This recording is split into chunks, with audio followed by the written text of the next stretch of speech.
Jesus is Lord, my Redeemer.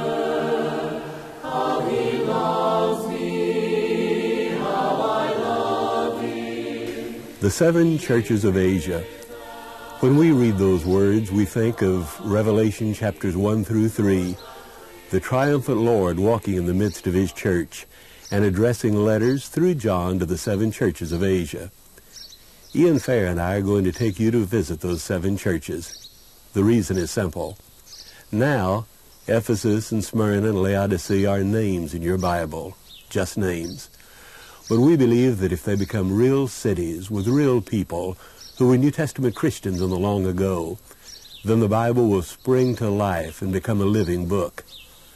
The Lord began addressing a letter to Ephesus, and that's where we are and where we begin, at the great theater in Ephesus.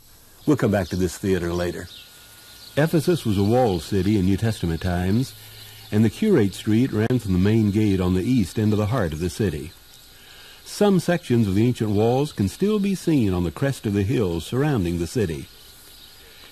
Today, as we walk down the Curate Street, we see evidence everywhere of the greatness of this ancient city. The street was lined with marble columns, sidewalks and shops, fountains, temples to the emperors. Ephesus was the 4th largest city in the Roman world with a population of 250,000. Ephesus is important in the New Testament because 2 of the apostles, Paul and John, lived here and later wrote letters to their fellow Christians here. Paul lived here for 3 years on his 3rd missionary journey and later wrote the book of Ephesians from Rome. 40 years later, after John's exile on Patmos ended, he came to Ephesus and died here. So as we follow these ancient streets, we're walking in the footsteps of both Paul and John. When visitors like Paul came into Ephesus on the Curate Street, the first public buildings they came to were in the state agora that was the civic center of the city. The town hall was here. The agora also had a small theater called the Odeon. It was used for musical programs and for meetings of the city council. The Odeon has been excavated and restored by archaeologists from Austria. Ephesus also boasted many public baths for its citizens, and one of these was located on the Curate Street. It was a large building with many rooms and massive walls. It was a typical Roman bath with hot and cold rooms. The small columns that supported the floor in the hot room or caldarium can still be seen, and the clay water mains are still in place. These baths were in use in the 1st century, but they were enlarged later. The scholasticia baths were reconstructed, let's say, at the 4th century, in the 4th century. But the Roman baths existed since from the beginning of the 1st century on. What Scholasticia did was, being a very wealthy lady, she reconstructed, enlarged the whole complex. And that was 4th century, as I mentioned. Scholastica, who gave the money to enlarge the baths, was a Christian, and the grateful city put a statue of her in the baths. There was a row of shops on the opposite side of the Curate Street, and these were separated from the street by a row of columns and a sidewalk. The sidewalk was made of mosaics, and many of them are still in place. These mosaics, along with many fragments of marble carvings from the temples and the other buildings, show that Ephesus was a city of remarkable beauty in New Testament times. This temple, dedicated to the Emperor Hadrian, was next to the baths on the Curate Street. Ephesus was Hadrian's favorite city, and he made it the Roman capital of Asia. The front arch of this temple has his name and Tyche, the goddess of good fortune. The second arch has Medusa with her hair turned into snakes. The temple is small, but architects have called it the most beautiful edifice in the city. Even though this temple was built a few years after Revelation was written, it shows why the book was written, to warn Christians of the trials ahead. In apocalyptic language, Revelation pictures Rome as the enemy, a beast, a harlot, demanding that the emperor be worshipped as God. Ian, I know that emperor worship was a big problem to the Christians that lived in Asia. Can you tell me why? Yes, it's not that emperor worship was peculiar to this particular period. It had been taking place for centuries. But for the first time towards the close of the 1st century, believers, both Jews and Christians, are being persecuted because they refuse to worship the emperor. Are there temples here in Ephesus that illustrate this problem? Yes, we're standing right now in the temple to Domitian. There's a tradition coming from the 2nd century that it was during the closing years of Domitian's reign that the church in Ephesus received the book of Revelation. So that if Christians refused to say Caesar is Lord, they might be put to death. Yes, martyrdom arose out of that refusal, and Christians maintaining that it was not Caesar that is Lord, but Jesus who is Lord. This temple of Domitian displayed a colossal statue of the emperor exalting him as a deity. Only the head and a forearm 6 feet long have been found. When the Christians at Ephesus read Revelation, they may have been reminded of Domitian and this statue. Near the center of the city, where the curates and marble streets intersect, archaeologists uncovered a building that some believe was a brothel. It was part of the complex that consisted of a bath and public latrines. It was not easy to identify this building as a brothel, but after they found this advertisement down the street, about a few hundred feet, they found this advertisement.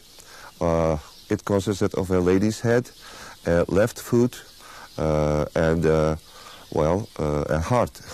So the message was clear. If you have a lonely heart, what you're looking for, that is a lady friend, is on the left ahead.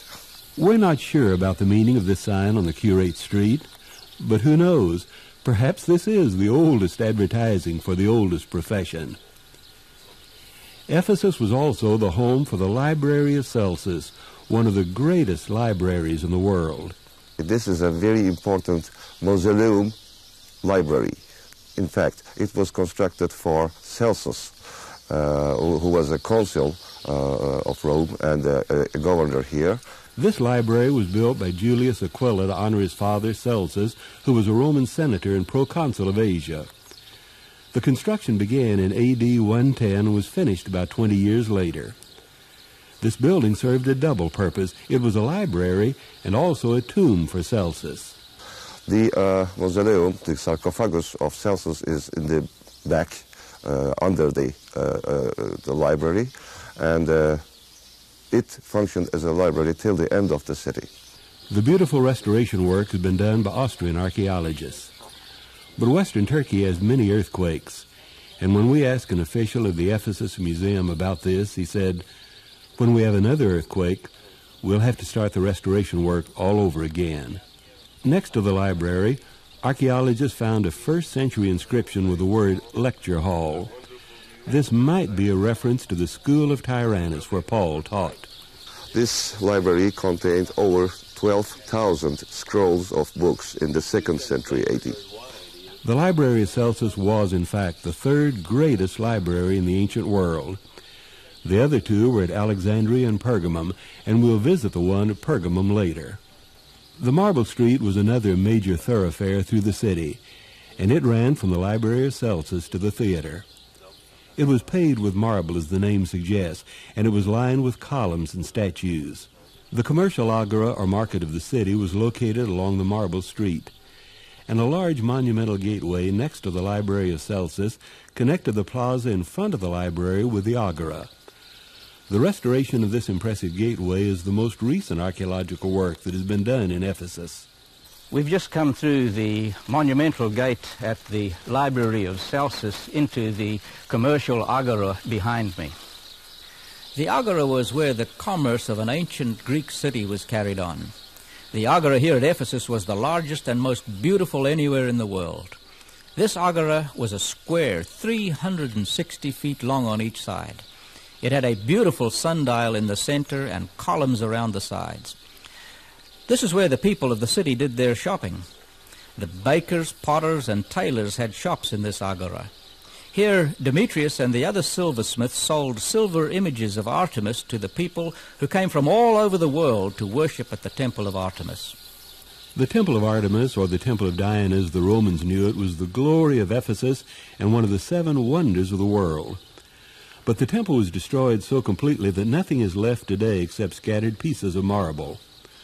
Over the centuries, several feet of dirt covered the site. No one even remembered where it was. When the British began searching for the temple in the 1860s, it took them 6 years to find the site.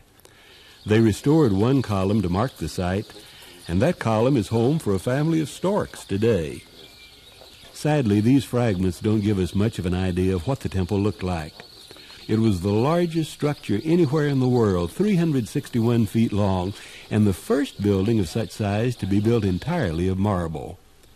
But there are two other temples better preserved that can help us visualize the magnificence of the Temple of Artemis. One of these is the Parthenon in Athens. The Parthenon was built about 100 years before the Temple of Artemis. Architecturally, the two temples are very similar, but the temple at Ephesus was 4 times as large as the Parthenon. The Parthenon had 46 columns. The Temple of Artemis in Ephesus had 127 that were twice as tall. 36 of these had sculptured bases that were overlaid with gold. The British Museum has one of these bases 7.5 feet in diameter. We can hardly imagine what a row of tall columns like this overlaid with gold would have looked like.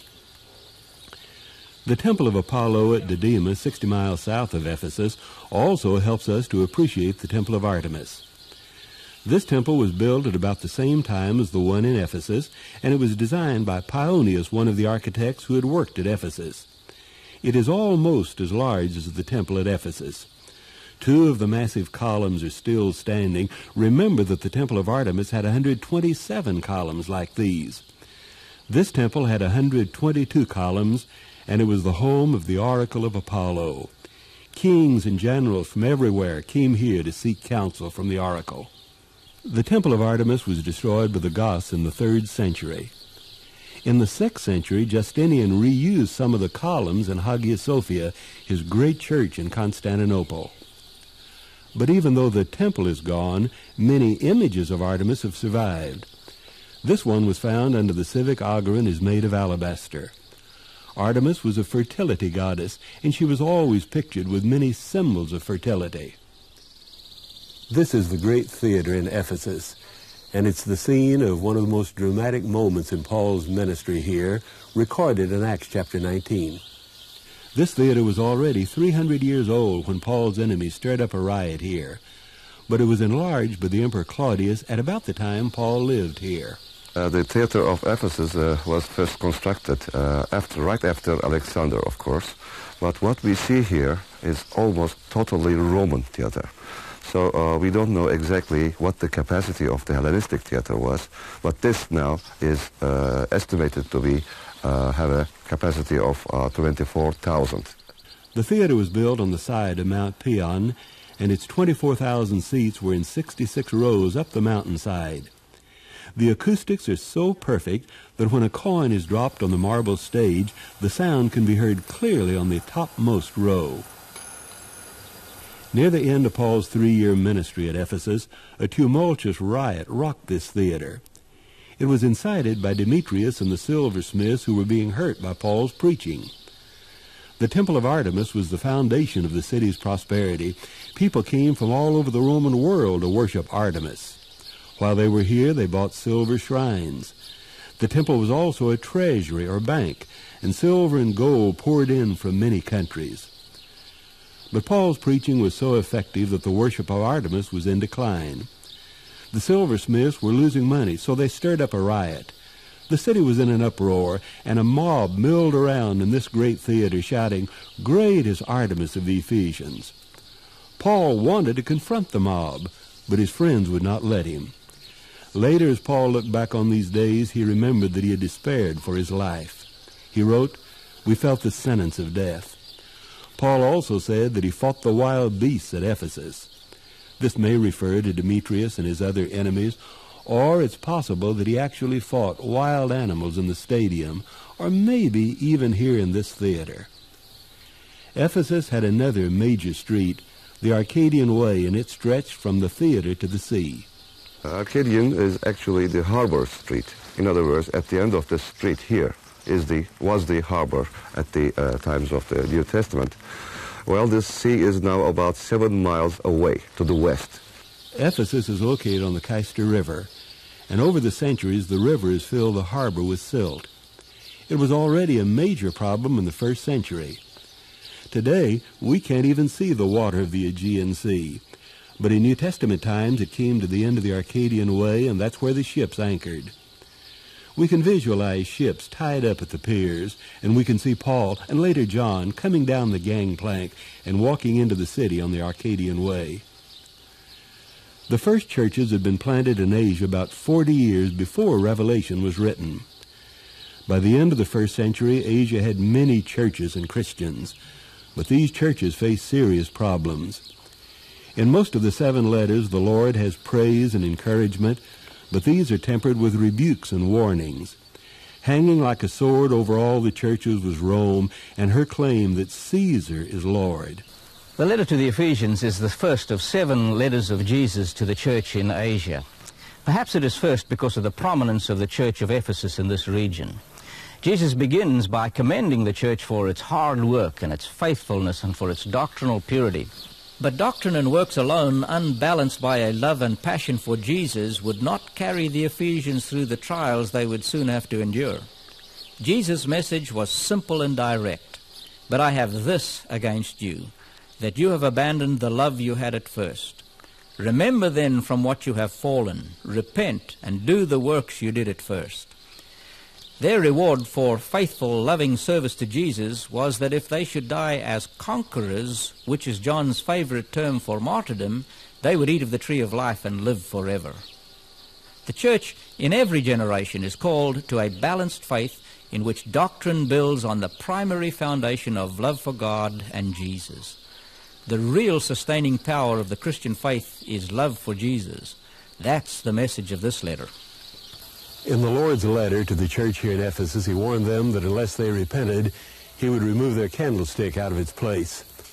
They must have repented because the candlestick was not removed, at least not for hundreds of years. And the Christian faith became extremely strong in Asia and in Ephesus. Let me give you a couple of examples. This is the Arcadian Way that leads from the sea to the Great Theater. And at the 4th or 5th or 6th century, there was one of the intersections on the Arcadian Way that had 4 great columns with a statue atop each column. And those statues were of Matthew, Mark, Luke, and John. Let me give you a second example. In the 6th century, the Emperor Justinian built a great church here at Ephesus over the grave of John, and we're going to visit that church. The Church of John was built on a hill about 3 miles from the city, overlooking the site where the Temple of Artemis then lay in ruins. The church was nearly 400 feet long. It was constructed of red brick and marble and richly decorated with 6 large domes, many columns, and Byzantine crosses. The Ephesus Museum has a scale model, and this gives us a good idea of what Justinian's church looked like. Extensive restoration work is now being done, and this shows its impressive size and beauty. Well, this baptistry is beautiful, and the existence of this baptistry here, as I go down into it, leaves very few questions in mind as to the mode of baptism, at least in the 6th century. This is the traditional side of John's grave. We know that he wrote Revelation from Patmos, but according to the church fathers, after Domitian died, John was released from exile and came to Ephesus and died here. There's a burial crypt under these columns, but we don't know whether John was buried here. What we do know is that in the 2nd century, Christians believed that this was John's grave, and 4 centuries later, Justinian built this church over the site. The Christian religion saw many changes between the 1st century, when Paul and John walked these streets, and the 6th century, when Justinian built his church. The time when Christians had to confess that Caesar is Lord or face death was a distant memory. Now, Christianity was the state religion of the Roman Empire, and it was easy to confess that Jesus is Lord without cost or commitment.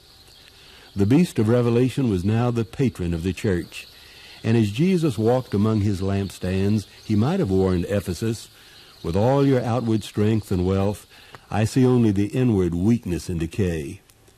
Only 100 years after Justinian, a new religion, Islam, swept out of Arabia, and its armies eventually conquered Asia. The 7 churches withered and died. And just as the Lord had warned, the lampstand at Ephesus was gone. He still